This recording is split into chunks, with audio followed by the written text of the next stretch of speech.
बिहार चुनाव जीतने के बाद सम्राट चौधरी को गृह मंत्री बनाना बीजेपी के लिए एक बहुत बड़ी रिस्पॉन्सिबिलिटी थी और ये भी तय हो गया था कि आने वाले समय में बीजेपी को बिहार के अंदर बड़ा ध्यान रखना पड़ेगा।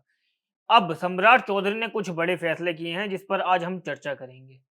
नमस्कार, आप देख रहे हैं पॉलिटिकल पंचायत, मैं हूं आपके साथ निखिल।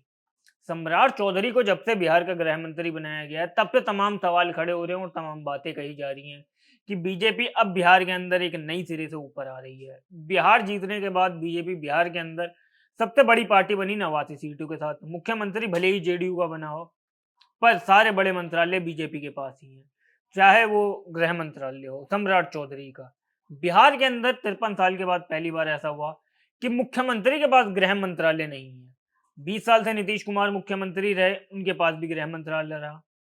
इस बार जब बिहार के अंदर सम्राट चौधरी को गृह मंत्रालय मिला, तब तमाम बातें कही जाने लग गई। इस तरीके की बातें कि बीजेपी के पास गृह मंत्रालय शायद उनको दिक्कत भी दे सकता है और उनकी इमेज को अच्छा भी कर सकता है।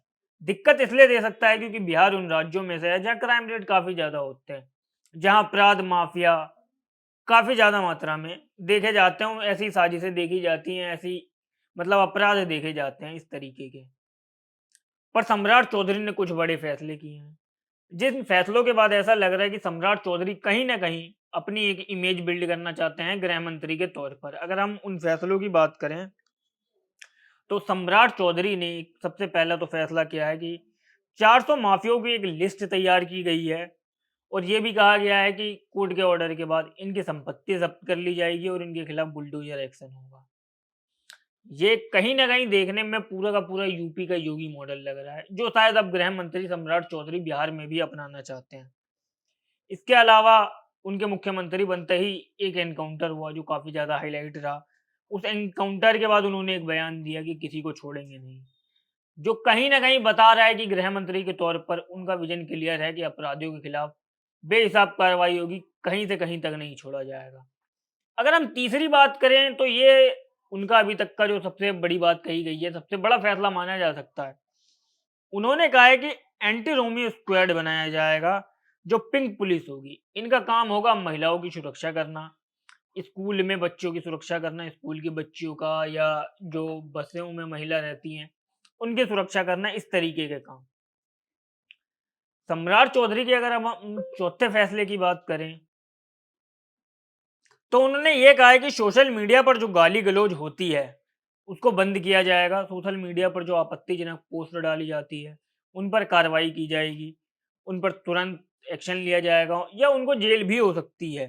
साइबर सेल को लेकर उन्होंने इस तरीके की बात कही है और ये भी कहा है कि आने वाले वक़्त में इसके ऊपर हम और अच्छे तरीके से काम करेंगे। अगर हम 5वीं बात करें, तो 5वीं सबसे अब तो महत्वपूर्ण ही बात रह गई कि लॉ एंड ऑर्डर जो है, वो अब गृह मंत्री के ही ऑफिस से मॉनिटर हो रहा है। इससे पहले नीतीश कुमार के वहाँ से होता था।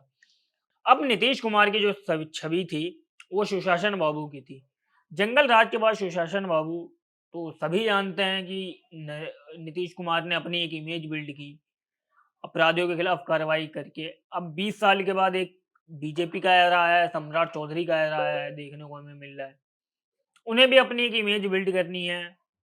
बिहार के अंदर उनकी ज़मीन तो तैयार है, पर उस ज़मीन पर अच्छे से टिकना है।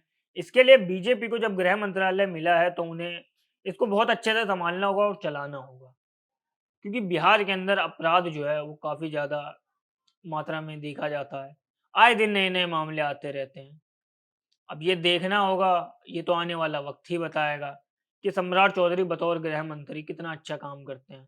बाकी आपकी इस खबर पर क्या राय है, हमें कमेंट बॉक्स में ज़रूर बताएँ।